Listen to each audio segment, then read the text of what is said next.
అందరికీ హాయ్ అండి. Welcome to our dear Srinika YouTube channel. Actually ఈ రోజు నుండి మన డియర్ శ్రీనిక ఛానల్లో అయితే స్టోరీస్ సిరీస్ చేద్దాం అనుకుంటున్నామండి.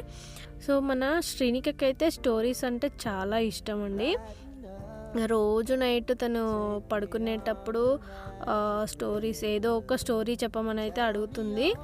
సో తనలానే చాలామంది పిల్లలకు కూడా స్టోరీస్ అంటే ఇష్టం ఉంటుంది కదా. అందుకని మేము ఇలా మన ఛానల్లో స్టోరీస్ సిరీస్ చేద్దామనేసి ప్లాన్ చేసాము. సో ఇక్కడ నుండి మేము డైలీ ఒక స్టోరీతో మీ ముందుకు వచ్చేస్తామండి. చూసి ఎంజాయ్ చేయండి అండ్ మీ పిల్లలకి కూడా స్టోరీస్ చెప్పండి. సో వీడియోకి వెళ్ళే ముందు మన డియర్ శ్రీనిక యూట్యూబ్ ఛానల్ని ప్లీజ్ సబ్స్క్రైబ్ చేసి వీడియోస్ నచ్చినట్లయితే లైక్ చేసి షేర్ చేయండి.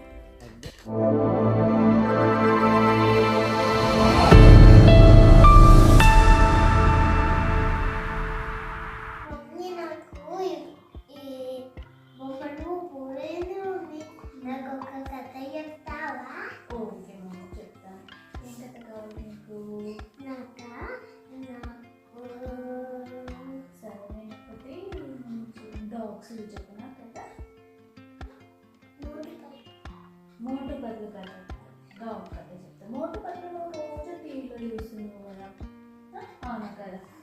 సరే డాగ్ కథ చెప్తున్నా.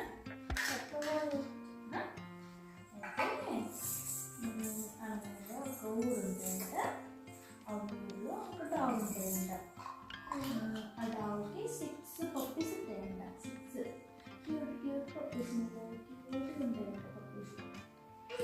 క్యూట్ పప్పీస్కి వాళ్ళ మమ్మీ ఏం చేస్తారంటే రోజు నుంచి ఆడిపించుకుంటా మంచి మాటలు ఏం చెప్పుకుంటా పెంచుతారంట ఆ పప్పీస్కి. అయితే ఒకరోజు ఏమవుతుందంట, వాళ్ళందరూ వాళ్ళ మమ్మీ ఇంకా పిల్లలు కలిసి ఒకరోజు బయట అట్లా ఊళ్ళో తిరగడానికి వెళ్తారంట. వెళ్ళినప్పుడు ఒక దగ్గర ఒక పెద్ద బావి ఉంటాయట. చాలా వాటర్ ఉంటాయట. ఆ బావి చాలా డేంజర్ అంట. అందులో పడితే బయటికి రావడానికి చాలా డేంజర్ అంట, రారాలంట. అయితే ఈ పప్పీస్ ఇంకా వాళ్ళ మమ్మీ అటు వెళ్తారంట. అయితే వాళ్ళ మమ్మీ చూసి వాళ్ళ పిల్లలకి చెప్తారంట, ఇట్లా పిల్లలు మీరు ఎప్పుడు కానీ ఈ బావి దగ్గరికి రావద్దు, ఇది చాలా డేంజర్ అని చెప్తుందంట. సరే అని వెళ్ళిపోతాయంట. అయితే రోజు అట్లా ఆడుకుంటూ ఉంటాయంట. ఒకరోజు ఆ పప్పీస్ అన్నీ కలిసి ఆ బావి సైడ్ వస్తాయట ఆడుకుంటా. వచ్చిన వాళ్ళే అందులో 6 పప్పీస్లలో ఒక పప్పీకి అనిపిస్తుంది అంటే మా మమ్మీ ఎందుకు ఇక్కడికి రావద్దని చెప్పింది, ఈ బావి దగ్గరికి ఎందుకు రావద్దని చెప్పింది అని అనుకుంటుందంట. అనుకుని ఏముంది ఇందులో చూద్దామనేసి పోతుందంట ఆ బావి దగ్గరికి. పోయిన వల్ల నీళ్ళు ఉంటాయి కదా, నీళ్ళు ఉన్న వల్ల అందులో ఇట్లా తొంగి చూస్తుందంట. ఇట్లా తొంగి చూసిన వల్ల ఆ పప్పి అందులో ఇంకో చిన్న పప్పి కనిపిస్తుందంట. దాని నీళ్ళగా అనిపిస్తుందంట. కనిపించిన వాళ్ళే ఆ పప్పి ఏం చేస్తుంది, అమ్మో ఇందులో ఇంకొక పప్పి కూడా ఉంది అనేసి బో అని అరుస్తుందంట. అరిచిన వల్ల లోపల ఉన్న డాగ్ కూడా బో అన్నట్టు దానికి వినిపిస్తుంది, రీసౌండ్ వస్తుందంట. ఆ పప్పి ఏమనుకుంటుంది, ఇందులో ఇంకొక పప్పి ఉంది, ఇది నాకంటే గట్టిగా అరుస్తుంది అనేసి దాంతో ఫైటింగ్ చేయడానికని నీళ్ళలో దూకేస్తుందంట. దూకేసిన వల్ల అప్పుడు దానికి అర్థమవుతుందంట, నేను నీళ్ళలో పడిపోయినా అని అర్థమవుతుందంట. అర్థమైన వల్ల అక్కడ పైకి ఇట్లా అనుకుంటా హెల్ప్ అని అరుస్తుందంట. ఇక వచ్చిన వల్ల అటు నుండి ఒక రైతు పోతూ ఉంటాడంట. పోగా అయ్యో కుక్క పిల్ల బావిలో పడిపోయింది తీద్దామనేసి ఆయనతో తీస్తాడంట. బయటికి తీసి వాళ్ళ మమ్మీ దగ్గరకు పంపిస్తాడంట. అప్పుడు వాళ్ళ మమ్మీ మంచిగా హ్యాపీగా దాన్ని తుడిచి మంచిగా దగ్గర పెట్టుకుంటుందంట.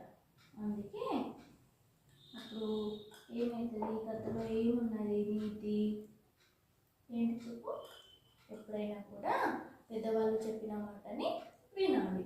ఓకే,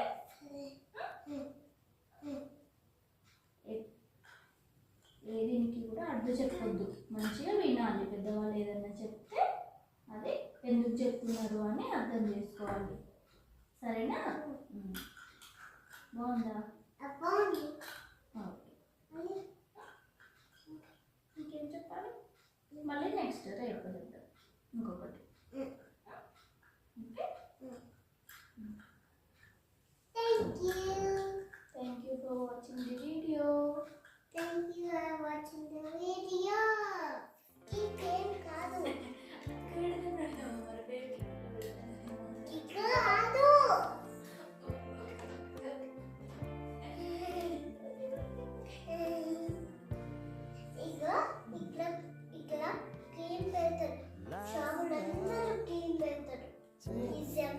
అవునా?